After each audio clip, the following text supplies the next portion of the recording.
Last time we ran off and on the clock, I became a baseball guy, but the time has finally come. Been dipping my toes in the 2024 NFL best ball drafts this week on Underdog Fantasy. We, of course, got the big board contest that is live, that's been live for an ungodly amount of time already. And it's time for myself and the Badge Bros, John and Nez, to hop in and rip one with you guys. It's off and on the clock. Let's draft.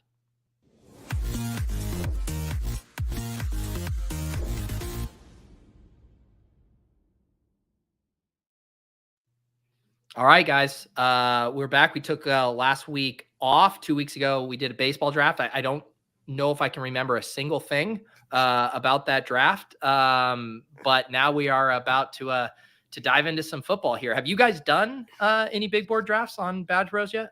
Just one, I think, when it dropped, right? Yeah, that's the only one we've done. Yeah. I know it's because there's a lot going on Underdog. We did the dance, talked about that on the club yesterday, was getting acclimated to the NBA playoff landscape, but there's lots of distractions away from football.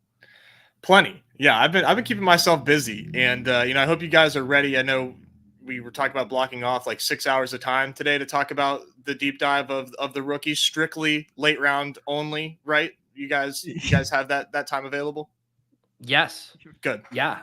I've been learning, if you watch my best ball breakfast, I was learning about these rookies on the fly via Google Images. A lot of people care about college production. A lot of people care about combine metrics. I only care about the true eye test, which is a 3-second glance on Google Images. That's all you need when you really know ball. That's all you need. That's right. This time right now, though, Pete, as you alluded to, this is like peak sickness time that we'd rather watch dudes sprint around cones in their underwear with their shirts off than real sports and then project their next 4 years of output based on 3 numbers that come out of it, right? Yeah. I mean, it is. I mean, how many times have we said it? I mean, when you factor in all the franchise tag stuff, free agency rumors, obviously combine this week. I mean, we had maybe like a 1.5 week lull, 1 week lull after the Super Bowl where not much was going on. But yeah, there's no rest for the weary. You mentioned it on your best ball breakfast about, Marvin Harrison Jr. going as early as he does, and just like how crazy things have changed, where we literally had Jamar Chase like stripes on a football FUD into the 5th. And that'll just like never exist again. And we're going, and it's going to only get worse, where we have an inkling of who is going to be donned as like the next Puka. And like, there's going to be no discounts at all. Like it feels like you're just going to have to pay premiums up and down the board for these rookies. And doing a little pre-show homework, I mean, I can understand it, man. Once I got to like player like 170, like it's pretty damn tough to pick players. I mean, I know the 20 rounds, we kind of talk about how it's a lot, but it's more so just because of the ambiguity in those late rounds, more so than just like the extra 2 rounds. Like, I'd almost rather have those extra 2 rounds when we're playing for keeps. I will say, I don't know if everyone got to do an exercise like this, but it really like illuminates how important the rookies are. We did it was during the NFL playoffs, but we did a 2024 mock draft on Fantasy Life without the rookies. And it was miserable, man. It was absolutely miserable. I literally was saying to the content team, I was like, let's shut this down after 10 rounds. I was like, there's nothing else to do. And we ended up going to like 13 or 14 rounds, but it was like, you realize how badly you need that influx of talent. And it's not even saying that all of those guys are going to hit. We know they aren't, but we also know that almost every one of those mystery black box rookies offer more asymmetric upside than a single one of the vets going after pick 100. Yeah, you just need that wild card element thrown in there to keep it fun, right? Yeah. And this, from everything I've been reading and now starting to consume this past week, it seems like we have a very, very fun class. We were just talking about it on the Swolecast too, where it's like, yeah, everyone's down on this running back class. And maybe it because the class is bad, that makes it less fun to draft pre-NFL draft because you can't tell yourself a story of these guys being good. But the second these guys end up on these ambiguous depth charts, you're telling me whatever guy gets dropped on, the Vikings or wherever, you're not going to start to tell yourself a story that they're going to climb the depth chart. I'm grinding that Absolutely. film as soon as there's a landing spot, and any sort of cut that I see that impresses me, like I'm hanging on to that for dear life, and that is now my prior, and I will not be detached from that for an entire off season. It worked with Zach Evans, right? Yeah, I was about to say a la Zach Evans. That's right. Good. The old Miss. Yeah, I think. Well, this class, like obviously, when you're talking about the running backs and stuff, they lack that like quote unquote generational like at the top end because we've been spoiled the last 3-4 years or whatever where we had these running backs that like regardless of landing spot they were going to be going in like the first round, right? It was Zeke, it was Saquon, it was Bijan. They were like completely detached from landing spot. This year it's going to be kind of the inverse, and I don't know, maybe that makes like hero RB or zero RB in these early contests like just so much more powerful because you could fall your way into some guys that are going to be 5th round picks once we have landing spots.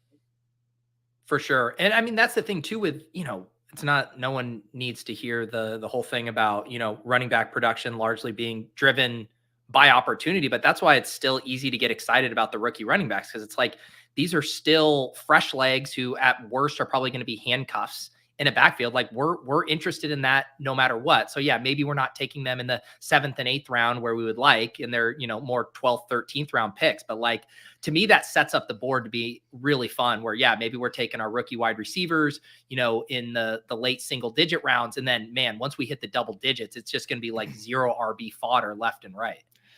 Exactly. It's kind of wild that the NFL draft is going to kind of mirror that this year. Like, do you think they're low key becoming like zero RB bros? And this is like less a reflection of the talent in the class and more a reflection of like the mantra of how the NFL's vision on running backs is changing? Well, I think it's probably more like because everyone talks about the Chargers, right? Like, let's say Blake Corum, everyone loves doing the Harbaugh and all of that. Like, let's say Blake Corum was Bijan Robinson from like draft capital, skill, all of that. Like, aren't the Chargers like, yeah, we're drafted Blake Corum, 6th overall or whatever. So I don't know. It still does seem a little bit, but yeah, I think every year it moves more and more in that direction. But we also just see these teams relapse too, and it's like, all right, I'm taking Bijan. Let's do it. Yeah, I think it's a little bit of both, John, to your point.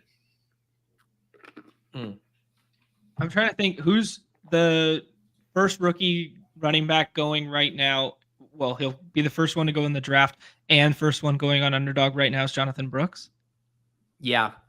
And I think there were concerns about him coming back from the ACL, but now there's been some pretty bullish reports about his recovery. I saw Hayden have a tweet the other day saying he thought he should be going earlier. I took him in one of my drafts, I think in like the 12th round on Monday. So yeah, I mean, it's like if you're getting the first rookie off the board, like in the double digits, like it seems almost impossible that he's not going significantly higher over the coming months.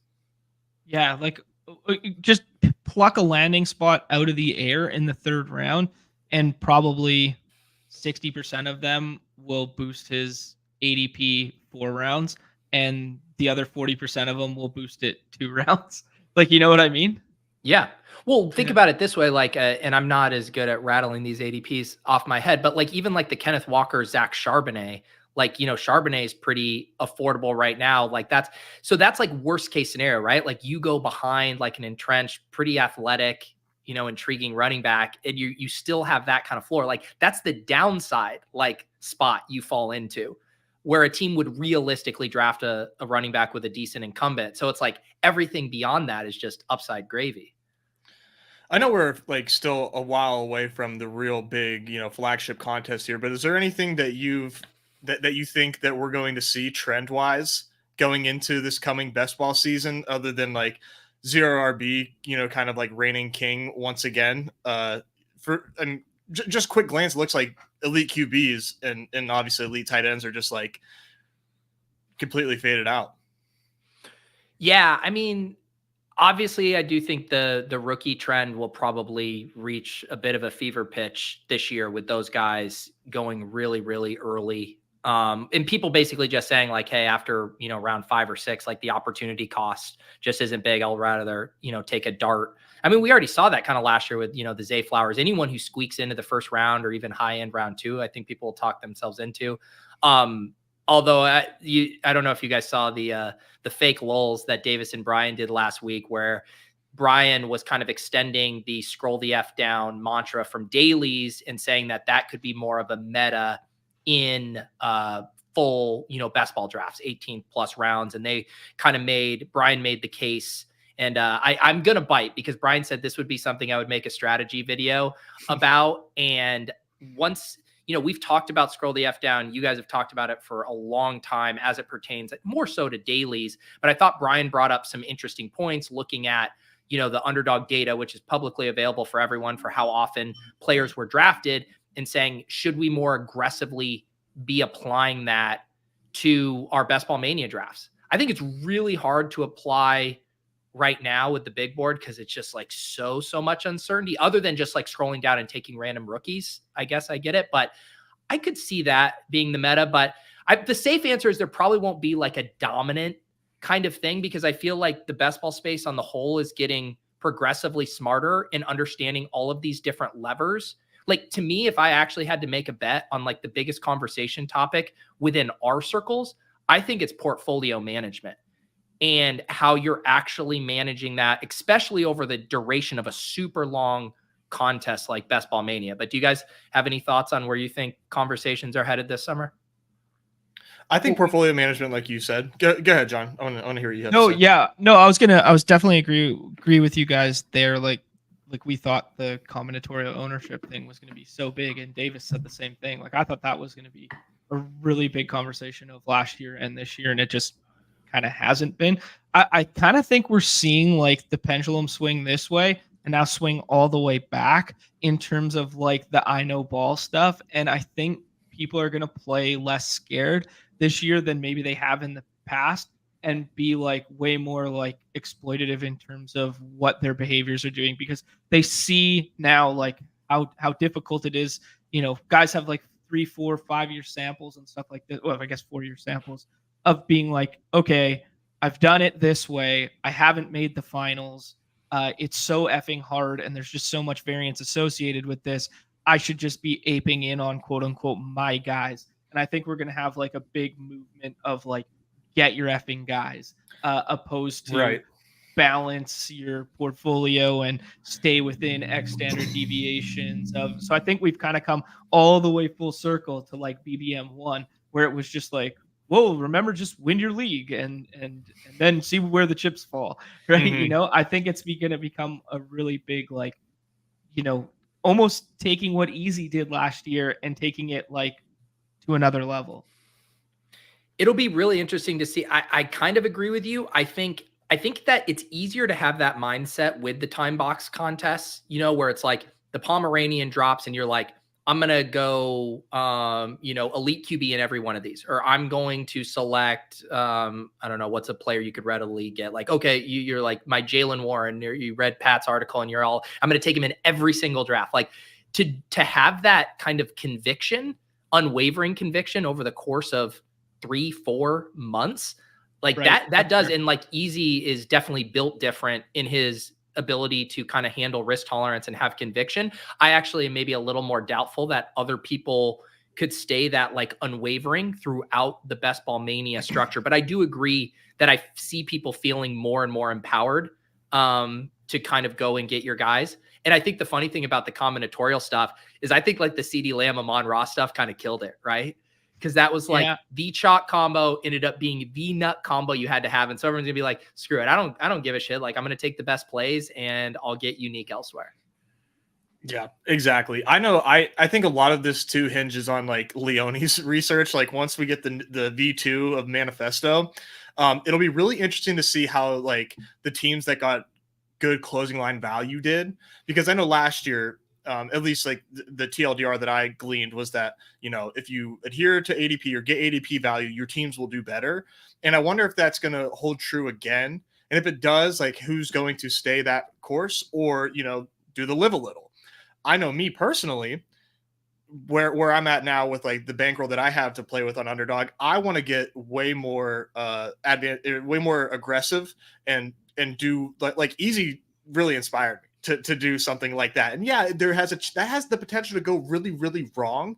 But I like the idea of putting my chips on a player or two and then like getting the uniqueness like around like those players that I just have like that utmost confidence in. I'm trying it in the baseball best ball streets, tried it in the NBA daily streets, and I've seen it like, go really, really strong one way or really strong another way. But when you're right, I mean, it just seems to me like the way to go if you have the ability to, take that hit if it goes really wrong. Yeah. And I think oh no, go ahead. Sorry.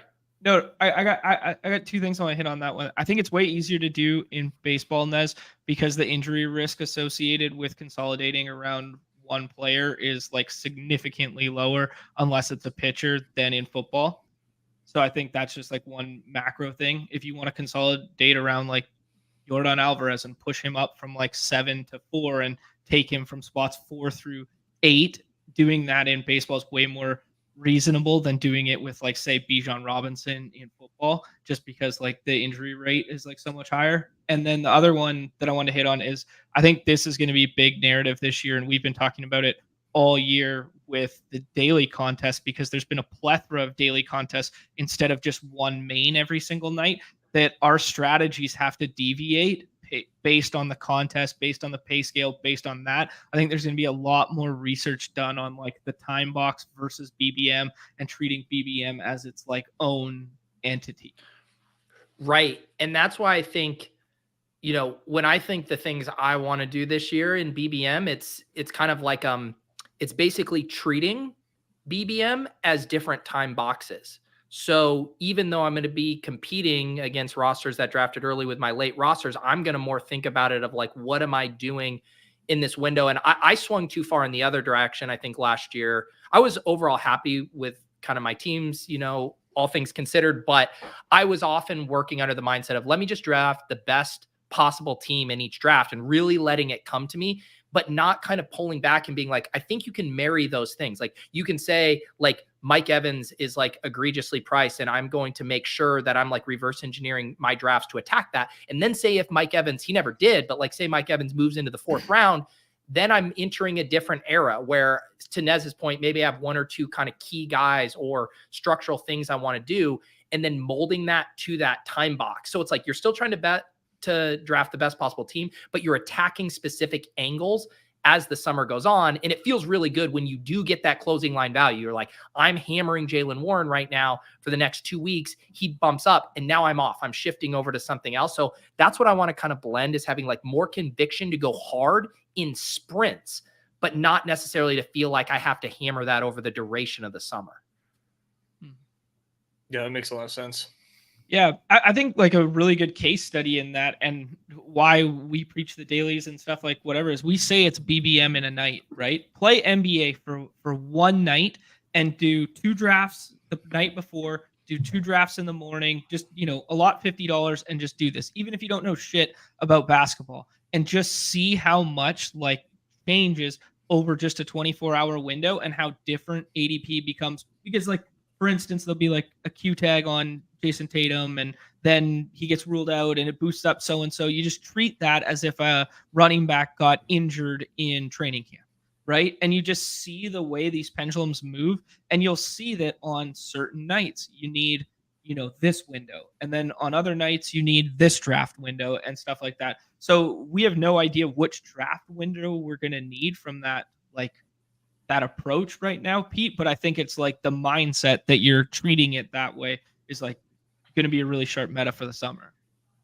And I think too, it's also like knowing your strengths. Like I think one of something I did really bad last year is like, I'm consuming all the news. I knew kind of the depth charts. I knew guys like Puka and Tank and Kyron were emerging, and I started to sprinkle, but I didn't push my chips in and say like, I was not drafting these guys. They're going to be way below 100% drafted. Like I need to hammer this specific edge. I had a hard time. Like I was like the big ship, right? And when you're the big ship and you're trying to turn it, it takes a lot. Mm-hmm. And that's something I want to work on. And say you do have that skill set. Say you're like, I am really adept at like changing my draft strategies to new information. Then maybe I want to backload my drafts more. Or say your strength is, I'm really good at identifying where the market's going to go. I'm really good at this early prospect evaluation. So as opposed to always being like, well, you just want to barbell your drafts. It's like, well, maybe you actually shift it to what your individual strengths are. Maybe your individual strength is that early shit. Hey, before all these rankings come out, I'm already on top of this. So you're going to do 75% of your drafts early, like almost like tweaking when you do it based on your own skill set.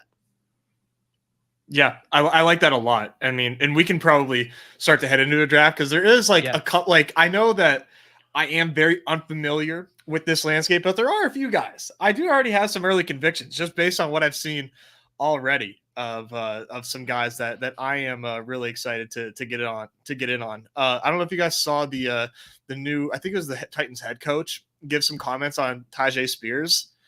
He said he's made of the right shit. And I tell you what, he's right. He absolutely is. And I'm going to be all over him in these early drafts. I think his ADP is in like the 70s. That's exciting.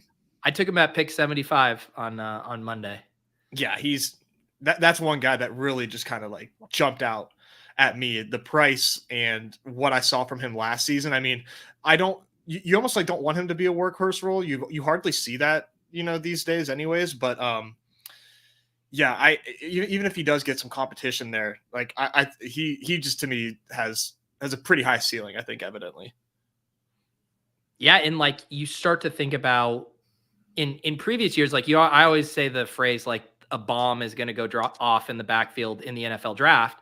Well, if we don't have a really good running back class and we're not going to have a lot of guys, getting drafted in the first or second round, obviously it doesn't seem like any in the first, probably not even any in the second, maybe a couple, who knows? But that like removes some of the risk of like the talent that these incumbents are going to actually have to deal with. Where Tajay Spears traditionally be like, man, what if they get a bruiser back in there and they just kind of run it back, with a Derrick Henry light? But if the class isn't that good, then that becomes less likely and, then makes Tajay Spears an even more attractive candidate. Yeah, exactly. Well, there are, from the limited research I have done on the running backs and stuff, there are guys that fit that mold, though, in this class. There's a lot of these, like, plotter / goal line / big body types with, low explosive, play rates. Who do you guys like? CeeDee Lamb, Tyreek Hill, Jamar Chase, Breece Hall. See, it seems like CeeDee's been going too traditionally, so I don't mind, a little ha-ooh here. Can we get a pound at pick 3? Little February ADP slip. Here we go. Okay, I want to hit Jeff number 2. No. I want to hit this real quick because Copper Prices is talking about the concentration thing and like kind of how like people might have the wrong takeaway. But with like, he had a lot of success, 40% advance rate, and then 0 teams. Like, don't be results oriented in the fact that 0 of those teams push through. Like if Derrick Henry smashes in round 1 or insert player name associated with the portfolio, it's just like you want as many bullets as you can possibly push through to that 4th round instead of just like playing every single year to have like one isolated shot. Right. So if you concentrate your portfolio, it's just a risk tolerance exercise. It's not like a right or wrong thing. It's just if Easy breaks right and then gets to the finals, well, he's got 20 shots on goal instead of somebody else who just got like one of their 150 through. Right. It's like I wouldn't be. And I agree with you in the thought process because if you think about it, you could have, he was very heavy on Henry and Mike Evans. And I could easily, if you allowed me to go play God and shift around the production weeks, I could have easily have constructed one where they did just well enough in the regular season to advance a shit ton of teams. And then I stacked their explosion weeks in the playoffs in a way where he would have just like juggernaut drug like 8 teams to the Best Ball Mania finals. Like that was like in play with how his portfolio was set up. So that it goes back to John's point of like, it is a risk tolerance thing. It is just one slate. And sometimes it's going to break where it's going to crush in the regular season like it did. It could break where they smash in the playoffs and you didn't get any teams there because, Derrick Henry was hurt or whatever, like underperformed. So I do think it's still thinking of it as one slate is the way you need to think about it. That really changed my mindset was having that outlook because playing so many contests in the dailies, it really helps put into perspective. At least like it helps me take my L's a little bit more gracefully, I guess I should say, where like, yeah, I don't have any finals appearances in BBM, but like I played the number of lineups that I played in all the BBMs combined in like a week in the NBA. So, the sample size is really, it's really hard to kind of keep in perspective when you haven't had that taste of a shot, haven't woke up on week 17 on Sunday with a sweat yet. But, it's the truth. We have not had that many samples of an entire season of best ball. Right. And Sack says it perfectly in the chat here. Raw exposure percentage doesn't matter by itself except for risk tolerance. Like, that's how I totally feel. All right, let's see what we're looking at here. Both the teams I did on Monday were pure 0 RB. I had a hard time finding myself deviating, and you can kind of see how the board dictates you here. I'd probably be a wide receiver, and I'll let any of you guys pound the table for one. I would probably say Debo.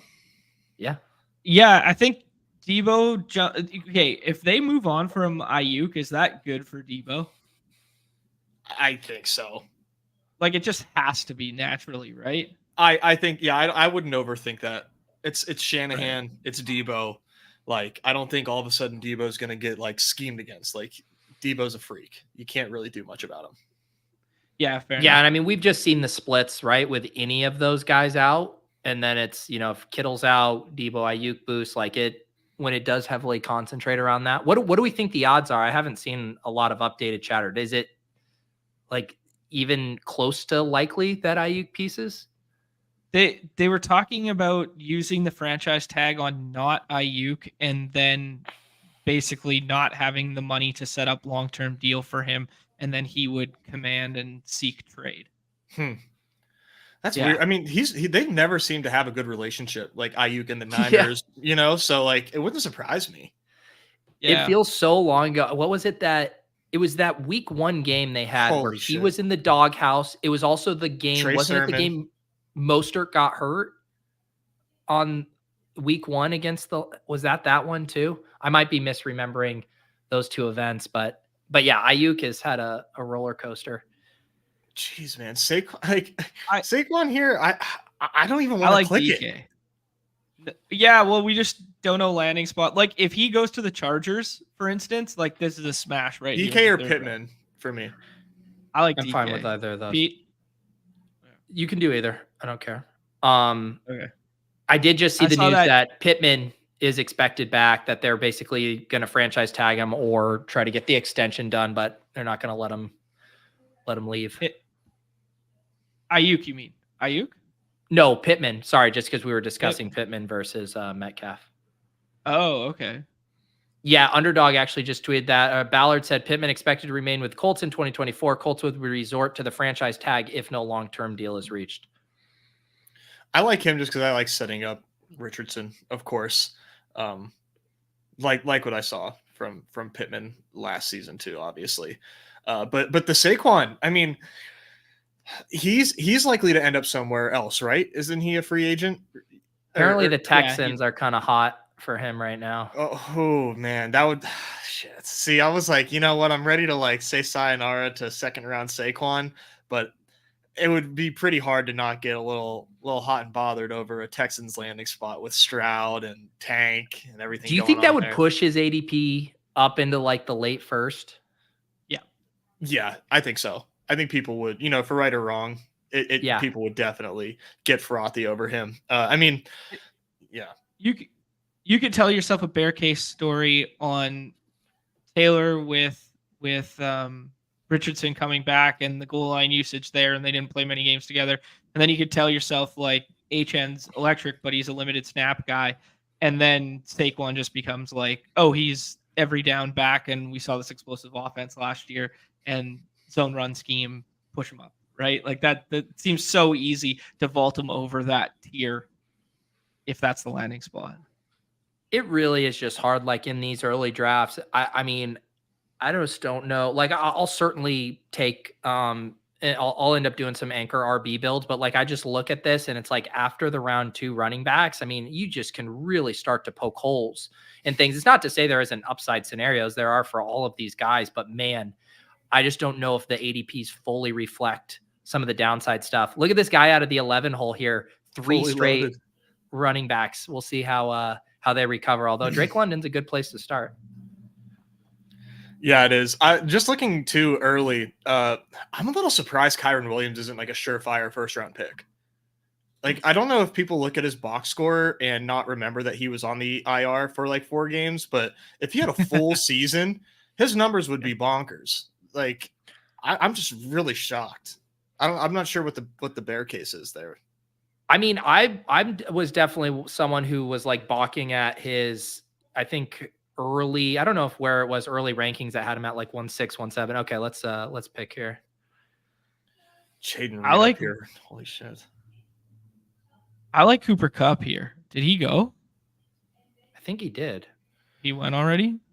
I would reach for Richardson. Oh, yeah, he went at 32. Yeah. My bad. I'd reach for Anthony Richardson, but I'm kind of or Trey McGronk. Let's punt quarterback because I think there's only one guy in front of us. Who you want? Yeah. Trey? Yeah. I'm all about Trey. Yeah, the one did go before us, so we could definitely put that off, but I like Trey.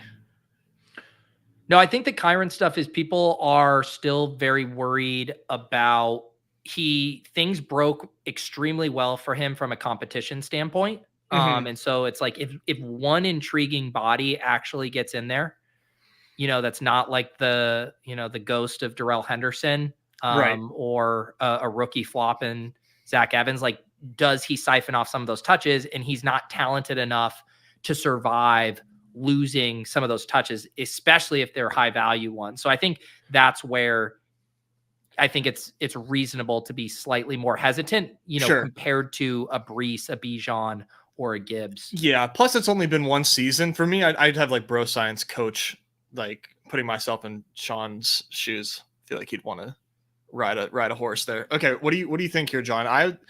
I still think Richardson, but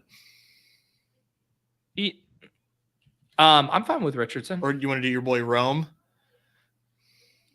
I kind of like Calvin Ridley. Like, I think he's in a good spot if he's there. And then I think he's a free agent, right? But if they bring him back, I think he's in a good spot. And then if he moves on, I think he'll be the highest paid wide receiver free agent this year. Yeah, I mean, he has like that KC effect, right? Where if he ends up in the Chiefs, he's going way, way north. Like does he usurp Rashee Rice if he ends up in the Chiefs? Like, it would be nuclear. I don't know that they do it. I don't think they would do it, but it would be crazy. He is an interesting one. I think I would be, based on like what I saw from him in that offense last year, it did seem like his kind of return to talent, or return to form rather, was overrated. But then he was in just an awful system, the way they were using those wide receivers, just marooning him on the outside. So I think I would maybe get more enthused about him in a new spot versus, hey, we're just going to run it back with that offense. Not to mention, like, he still has legit competition for targets there. Like, I don't think we saw enough from him talent-wise to say he's separating from Christian Kirk and Evan Ingram as like a consistent alpha dog target earner. That's fair. Did Evan Ingram lead the Jags in receptions last season? Pretty sure. Didn't he have a pretty quiet 100 season or something? Yeah. That's wild. Definitely not being drafted like that.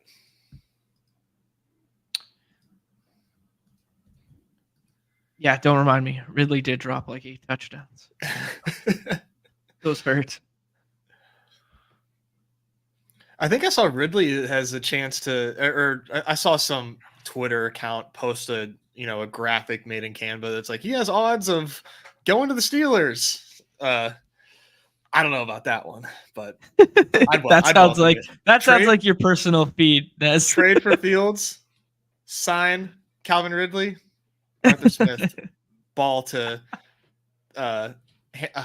Hayward. Oh man. Yeah, and that's another thing too. Like,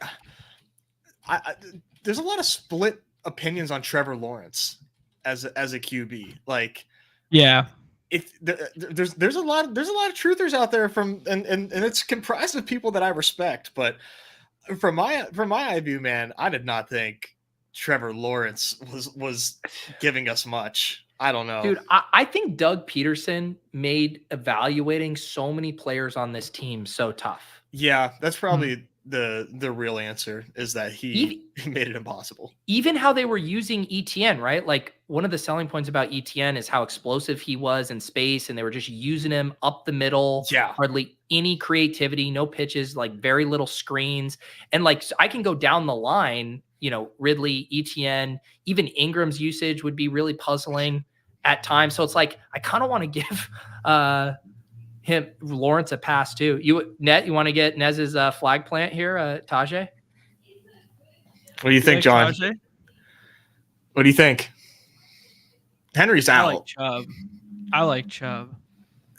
See, I'm a little spooked on Chubb. Little spooked from the health standpoint. Yeah, that knee. I mean, it's the second time that he's had a major knee injury. I mean, I know he was a generational talent. Like, I think he's like one of the few running backs you can say, like, as a runner, was just like unbelievable. It feels like that his game is probably going to take a pretty big hit with this injury. I would be surprised if it didn't. This is like a pretty fun range of like, where are they going to land and how far could they move up? Because like just taking 2 from this range after starting kind of like 0-ish RB, well, fully 0 RB, I guess. Yeah. But we spent it at the onesies there. Like Chubb presumably back to Cleveland. Like Austin Eckler, if he ends up on the Bengals, like where do you take him? Still go in this range? Like where does Tony Pollard go? Sorry, redacted. He gets a fresh start, right? It's a new season. He doesn't. I think he's earned his name back. Look at how devoid of wide receivers is part of the board. Yeah. You could almost take Christian Watson. just because. Because. Yeah. All right. I think we just do it. We're talking about a dude who was like a top 3 round pick last year, and the hamstring's scary and it's been nagging all year, but we saw those explosion games from him. That's the question with him, right? It's like, how much of that was injury related? He obviously is facing way more target competition now. We've already seen like the likes of Bo Melton like pop off for big games.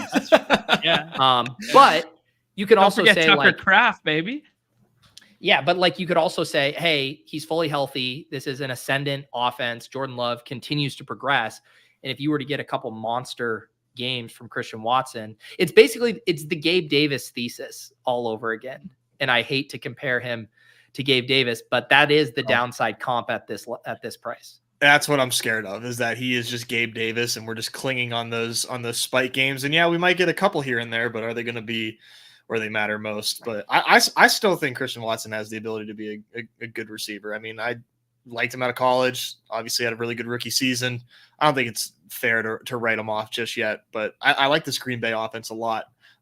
It's a shame Jordan Love had to ball out as much as he did, because I thought we were going to get a nice little like sneaky discount on the Packers in this contest, but he showed a little too much on the big stage. Yeah, you might have to wait till like the postseason buzz wears off a little bit, and like maybe in the middle of summer we get a little bit of a lull because they don't do anything like big sexy moves, because they're pretty set on offense, right? So all the other moves happen around them, and then they're the team that just kind of like hovers in the middle. Then you get your discount, Nez. You get your discount in June. I do think you're probably getting like a slight relative discount on all of them just because of the so many mouths to feed dynamic, right? Like if you didn't have like the Bo Melton Wicks thing, like Jaden Reed might be a 3rd round pick. God, that'd be Jesus. That'd be a lot to handle. So MHJ, first rookie off the board. Is he the assumption is he's going to be an Arizona Cardinal? Right, I believe that's everything I see is him going at 4 there. I don't know. I'm not ready to write off the chance that Neighbors is better, just from what I've like seen and read and stuff. But I think it's pretty uniform that he would go at 4. 3 quarterbacks, then him at 4. Okay.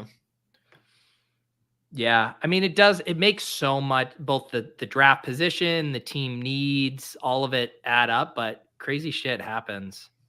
Mm-hmm. I'm ready to fall in love with this season's Izzy Abanaconda again, just get absolutely rugged come the draft. I'm open to it. We were just a year too early. He's a nice click now. Yeah. But I want to go back to we kind of glossed over it, the DK pick. I think like DK might be low key mispriced right now if we get I wanted to ask you style. why you were hype on him other than the fact that he lives just down the road from you. Well, okay, so what Carroll did so well, like they moved guys around so much at UW, and they did like DK's like bigger, faster roam, and he fits like that contested catch mold like so well. And what they did was just throw it up and let Rome go get it kind of deal at UW. I think there's a chance they play very similar with Seattle, and he just takes that role. Like DK's that guy for them. Yeah. Do you have any concerns about like quarterback uncertainty? Starting to hear some like stuff that the confidence in Geno isn't necessarily pointing to him being a locked and loaded starter. Yeah, but I think we've seen enough from him where like after revamping the contract, you just know he's going to be on the roster regardless, even if they go like quarterback in the draft or something like that. We're back up on the clock here. I kind of want to scroll at running back here and take Brooks. You like Jonathan Brooks? After I was starting say the way Deontay, we did, but Deontay Johnson. Yeah. Yeah, the Pittsburgh Steelers. Yeah, we could see. Or Josh Downs. Sorry, I missed. There are a lot of running backs that are pretty nice targets in the range that, or I have no problem taking Brooks here in the 9th. He in this room, yeah, he might not come back to us. I got a little sticker shock over Chase Brown. Yeah. What's?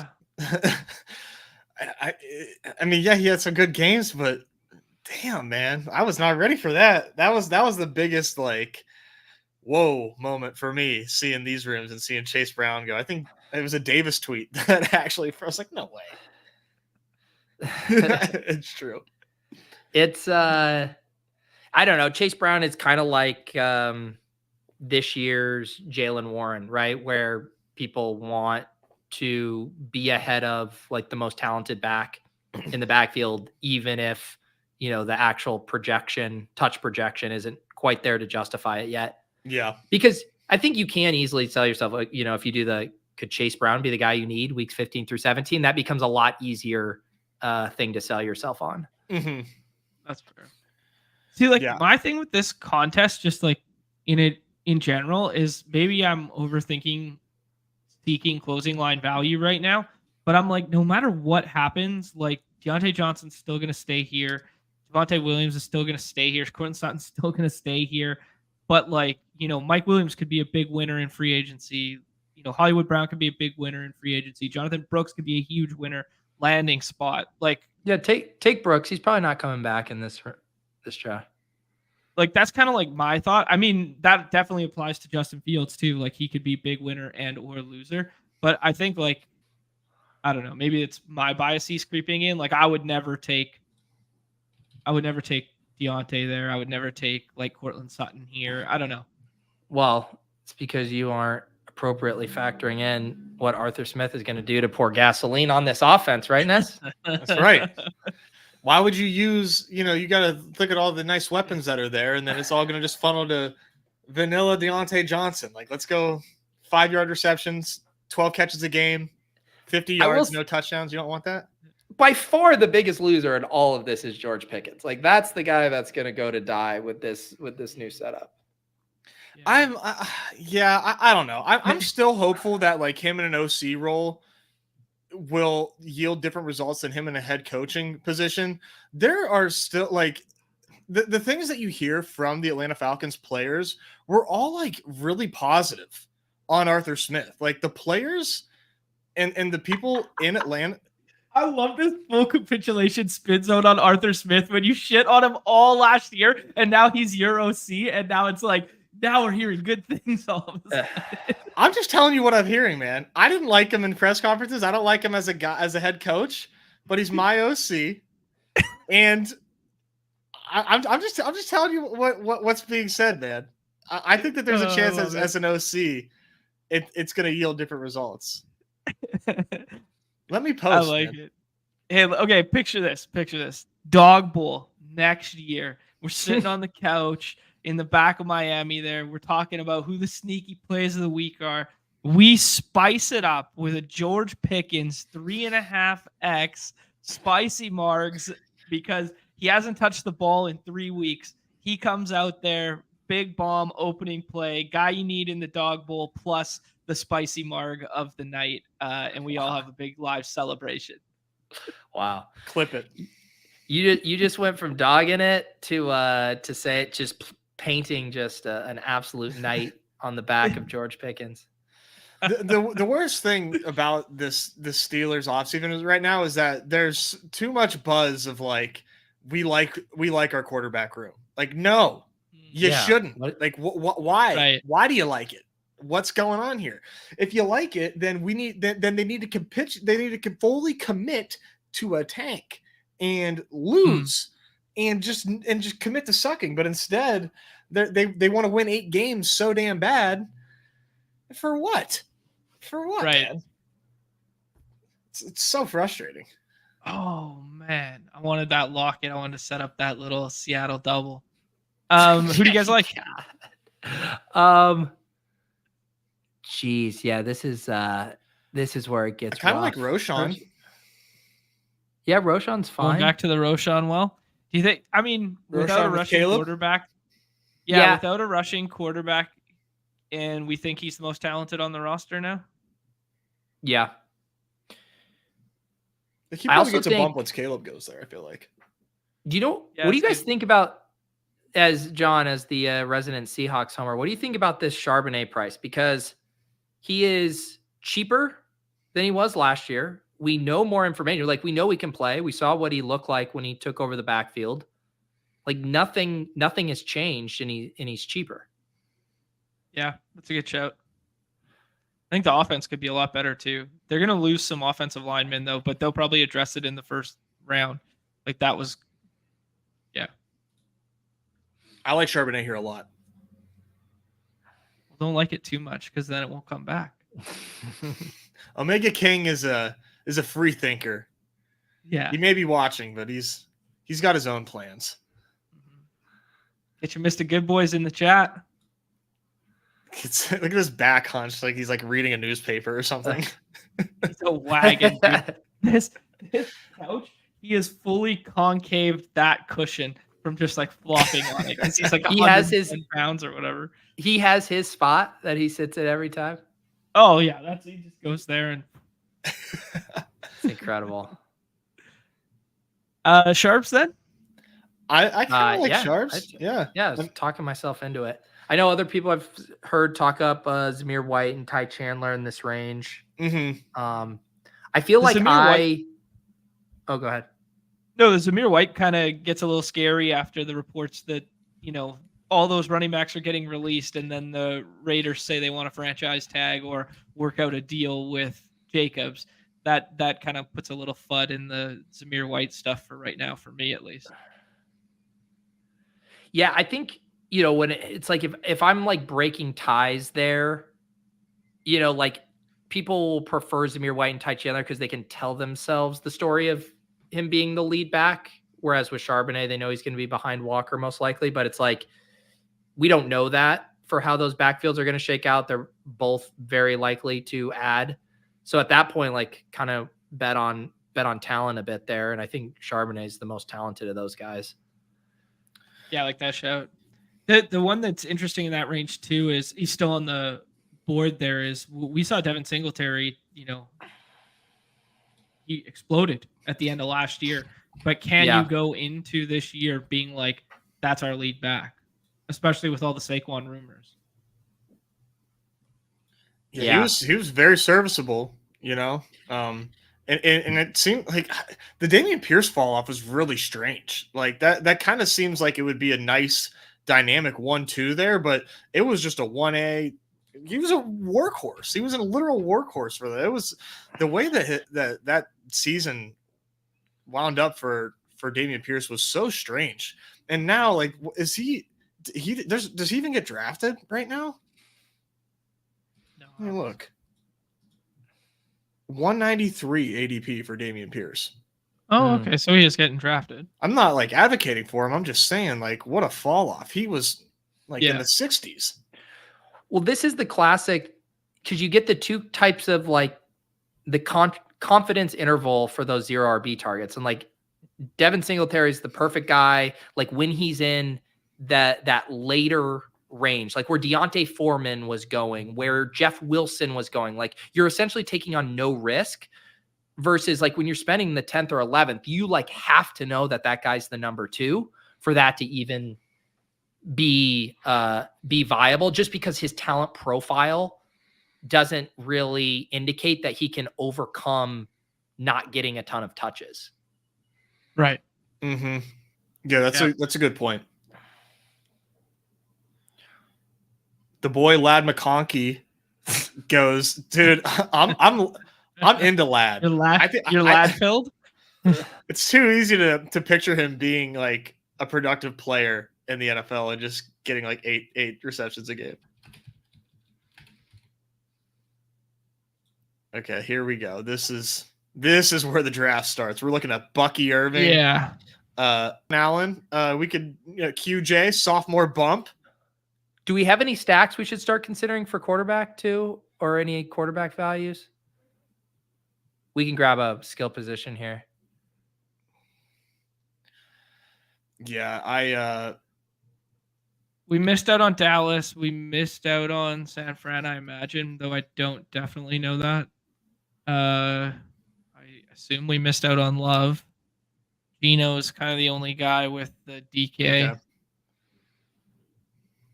Or you can take a swing at who you think is going to be Pittsburgh's quarterback. Nope.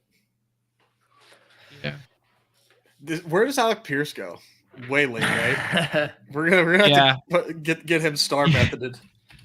Yeah, you're Pierce pilled right now. Back-to-back Pierce shouts. I am. He goes super late. We don't have to worry about him for a while. Gotta hope that maybe they take a rookie or something. We can hit up here. It's interesting range. I mean, Demario Douglas up here. I mean, God. Professional ass wide receiver Joshua Palmer. We could play. We could take Drake May. He's another guy who I think is likely to be. Oh yeah, a riser. Or did he just go? I missed it. He did just go. He went. Mike Wilson. Yeah, I can see there. Second year bump. Yeah, there was some hype on my feed yesterday about Michael Wilson. Chiseled out of granite. Don't you remember Corain coming on the show last year? I know, he was like the first person to put Michael Wilson's name in my ear. I know. Of course he was. And Michael Wilson ended up having 2 legit spike weeks, right? I think so. He had a 2 touchdown game at one point. That might make up like all of his stats, but I remember Corain like telling me this tale. He's like, all right, it's week 17. The Eagles are up 4 touchdowns. Little did we know the Eagles were going to be absolute trash. He's like, the Cardinals are in evaluation mode. And I was like, I've already bought this story. I'm in. Yeah. Say less. God, wouldn't that be nice to know like who's this year's Eagles are? That would just I thought you were going to say the schedule. I was like, yeah, that'd be like. Well, that too. But like, I mean, no matter what, I mean, maybe there were people that saw it from a mile away that the Eagles were going to just be atrocious in the secondary. But man, that's just such a factor. Like, that was my whole process last year for DFS was like, who plays the Eagles? Okay, let's go. And it happened to work. I know that was wild that they became a team that not only like regressed, but that you went out of your way to pick on, that you were excited to start Sam Howell against. Yeah, I was like, oh yes, like let's smash the hires on Sam Howell, lest we forget. Like them and the Commanders both were just like such a target, but it's just like that just doesn't seem sticky. Like those were not like the Eagles were not a team to target in 22 at all. It was just so strange. Zach saying it might be the Oh. Niners. Might We're be the saying Eagles it's just again. the Eagles. Yeah. I don't know. My cousin Nick's gonna turn that ship around. Cousin Nick. Yeah, man, I gotta find some family members and or kindergarten friends that are on coaching staffs now to keep up with you two guys there. Yeah, what's your tie-in, Nez? Did I miss this? Nick Sirianni is like my third cousin. Have you ever bumped into him at a family reunion? Yeah, at a family reunion. Him and his brothers. I played catch with them with the football. Did he walk in and you start booing him? Get out! He was working with the Chiefs at the time, and then he was with the Colts, and then he went from Chiefs to the Colts. Yeah, no, his mom is like my dad's aunt. Gotcha. Mm-hmm. Good people. We call them Sirianni, but everybody that's like a Pennsylvania twang to it. It's wow. Sirianni. Yeah, everyone's like, yeah, it's Nick Sirianni. And it's funny. It pisses my dad off because he rocks the visor, like they do the heritage thing. Yeah. And he rocks the Italian flag, and he's like, he's a Polak. He's got Polish in his blood because he is. His mom's maiden name is like Wolcheski or something. He's super Polish. So this is the kind of tea we needed. So yeah, maybe that's why he's not doing so well as a coach, because he's got a little Polish in his blood. Who knows? All right, guys, this is the range of the draft where I'm getting fucked and I need help. Do we just stack Geno? We got Sharps too. Keaton Mitchell, little spike week. Man, I don't even know if he's gonna play this year. Yeah, likely. Okay, fine. Yeah, likely. Just to get some tight end points here. Yeah. Sorry, what's our quarterback room again? Anthony Richardson. That's the room. Yeah, that's the room. Yeah. Any questions? Oh, I guess we can do the Geno thing. Oh yeah, that lines up perfect. Unless Fuchs has an ace in the hole. This is about the range, Nez, from the first draft we did, where I was just like, fucking J.K. Dobbins is gonna end up somewhere. Oh yeah. Oh buddy. That was we actually had a decent team until you pounded the table for bionic J.K. Dobbins. Let's see how that works. Oh my goodness. We actually hit the range where it was the first name I didn't know. The Malachi. This is the guy who's been comped to Debo, I've heard. Ooh. Malachi. And then this is the guy that Davis also projected. Yeah, do Geno. I think we should probably get a second quarterback. Rather than just take the Kirk Cousins mystery box.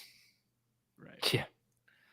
Wait, which guy were you saying? Davis? Oh, Davis says that this Malachi guy is going to be our ship chasing like Sky Moore, LaVisca. So he's trying to pre-mush before we get to mush him. Yeah, thanks for the heads up on that. That's a good insider info to stay away from. Imagine if we had that much pull in the market that we could depress his ADP on the threat of a clip. It's in the works. You're getting there, man. You're getting there. The closest I could get to insider trading is like, yeah, we're thinking about making a clip on this guy. Start to pack the bags. Western Kentucky. This does seem like a clippable guy. I mean, if you're gonna call him Debo, I love that. I love whenever we get once in a lifetime players and yes, yeah. Now we got to find the next one. I think I was calling this one dude from SMU that's on the Niners. I was like, hey, he's got Debo energy. Yeah. Danny Gray, yeah. he was my next Debo before Malachi. Oh my gosh.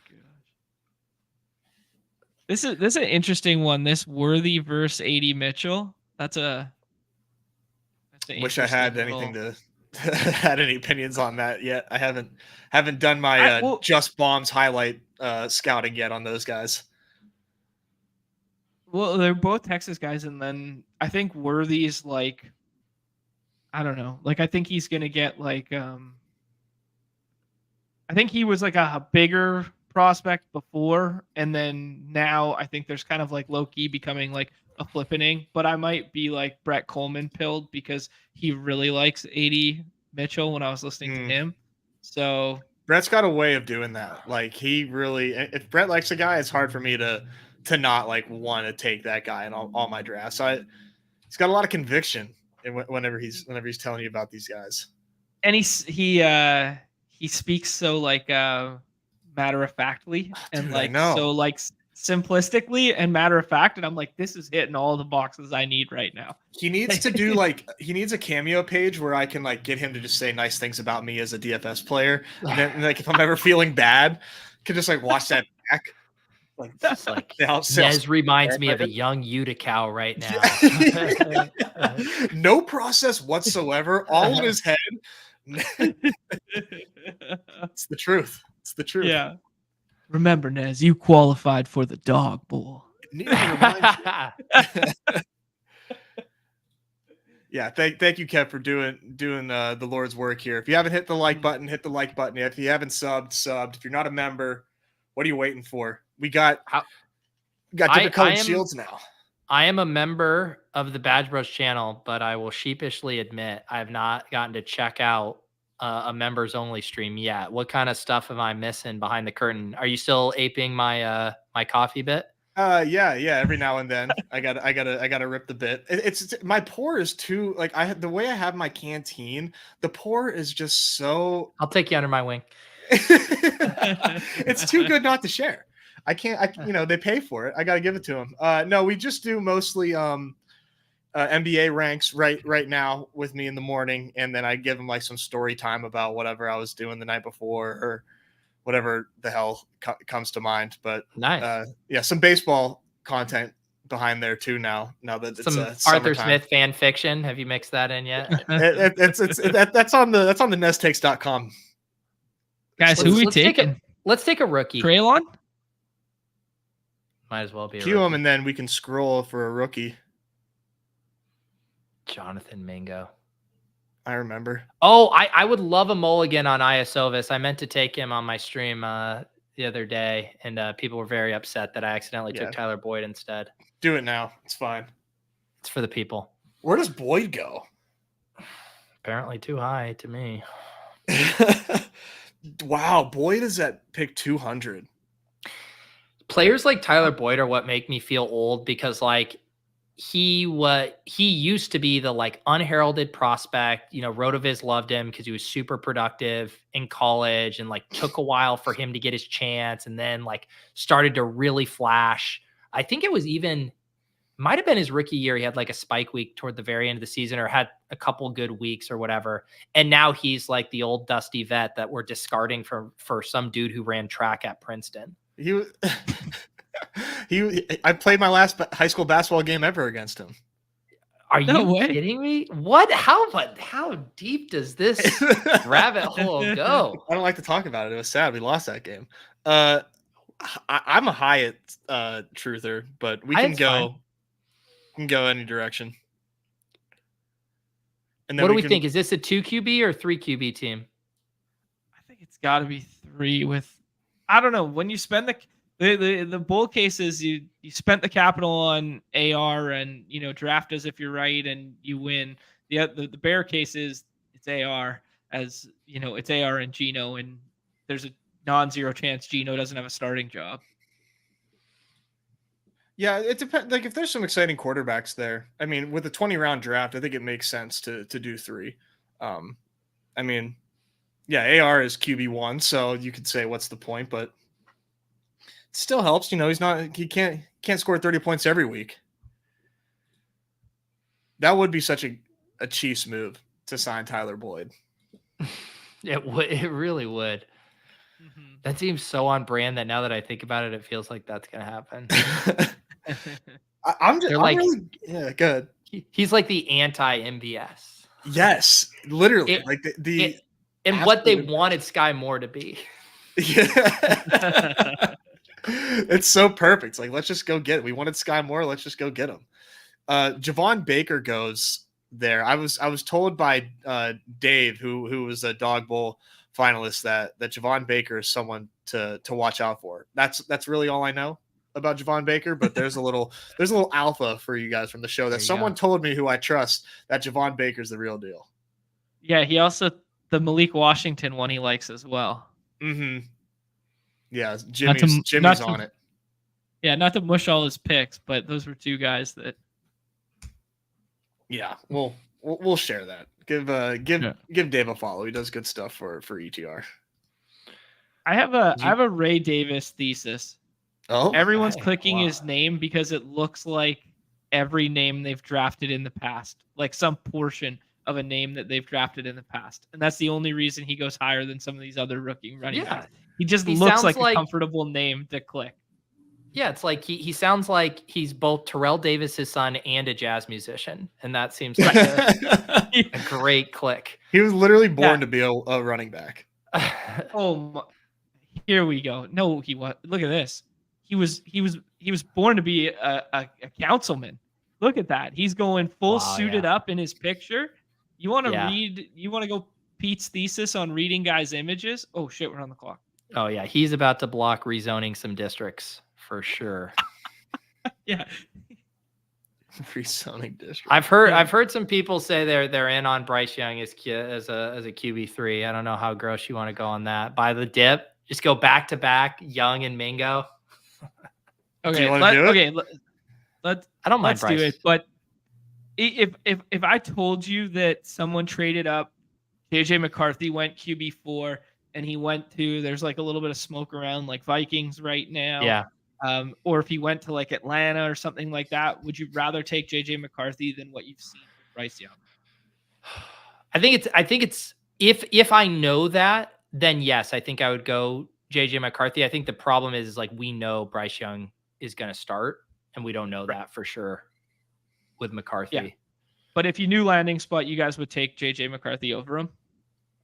I think so at this point, just for the black box, and we're so bad collectively at analyzing quarterbacks. And like, has the JJ McCarthy, and I know he's not the exact same, but it's like every year there's the one black sheep. We did it with Josh Allen. We did it with Justin Herbert. Like we always have the one guy we all collectively hate that goes early and then ends up being good somehow. So I'm not ruling out that could be JJ McCarthy.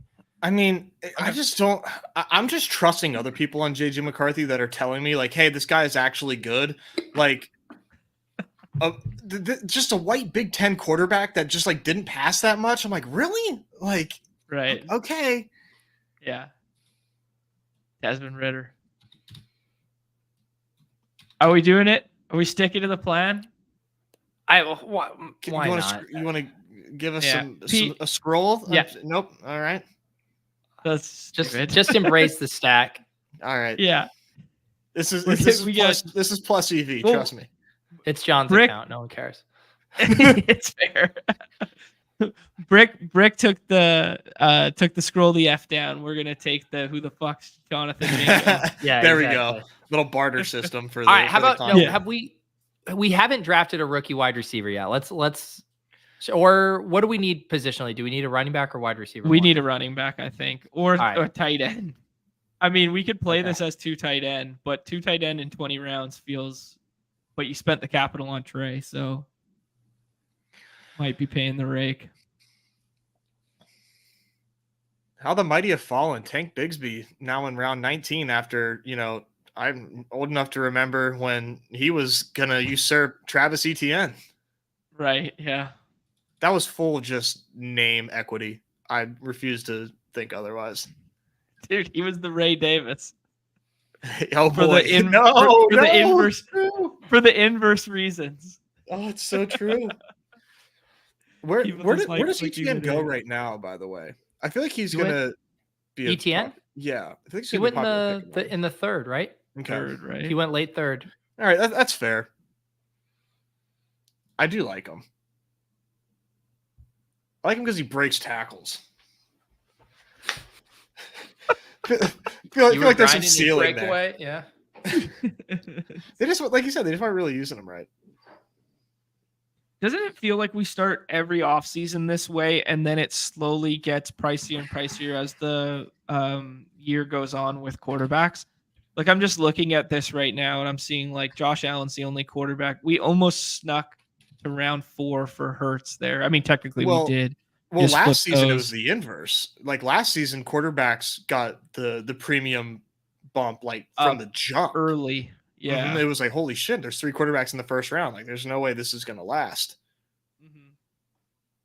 That's fair. Like the one player I was going to say I think we could see some steam is I think Laporta could actually rise, but I know he's already going really high. But yeah, I was shocked. I don't know. I don't know if people are gonna. Okay, I don't. It's like turn. That's fine. I think that feels like pretty close. I after seeing, I didn't realize that he went 2-3 turn. Yeah, there's some serious resistance there for him breaking into that.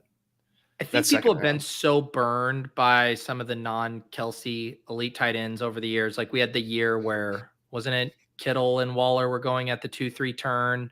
Yeah. Even last year, people were reluctant to take Mark Andrews there. He was going mid-third. I like Laporta, but that feels that's got to be a ceiling. Yeah, now that I looked at that, yeah.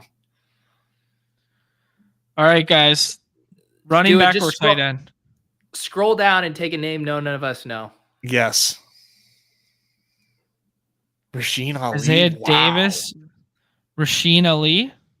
Rasheen Ali sounds. Come on. He's got an ADP. Right. We're not on an island.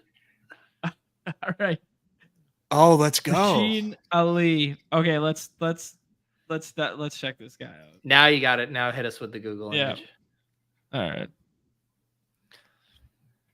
A member there you go. of the You happy, Brick? Herd. Scroll the F down and not clicking names you recognize.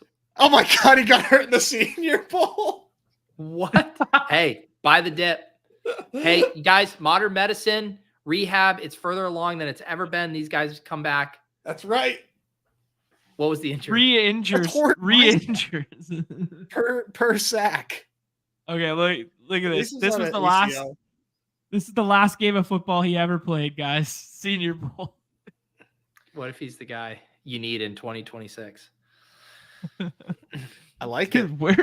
Okay, without like, I guess I can't like cover it up. What team is this? Marshall. Conference USA. Oh, Marshall. Got the M on the helmet. The Herd. I thought it said The Rock. I was like, did we just pick a Slippery Rock alum? I was going to get so hyped. I'd be ashamed if you didn't know him. Oh, I know. That'd be bad. Yeah, this is a good pick. Welcome. Man. All right, John, recap the team, and then we're gonna get out of here. Okay. Let's see here.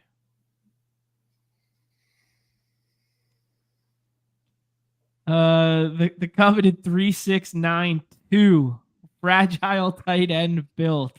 Oh my God. Okay, P, you read it here for the audio listeners. 3 quarterbacks here. Nez said, let's put our nuts on the table. Take Anthony Richardson. Would have been nice to have Michael Pittman with him, but John had to get his Pack Nor love with DK Metcalf. But I digress. We did get Geno Smith and Bryce Young, who we would stack up. Our 0 running back room, pretty slim. Tajay Spears, Jonathan Brooks, Roshan Johnson, Zach Charbonnet.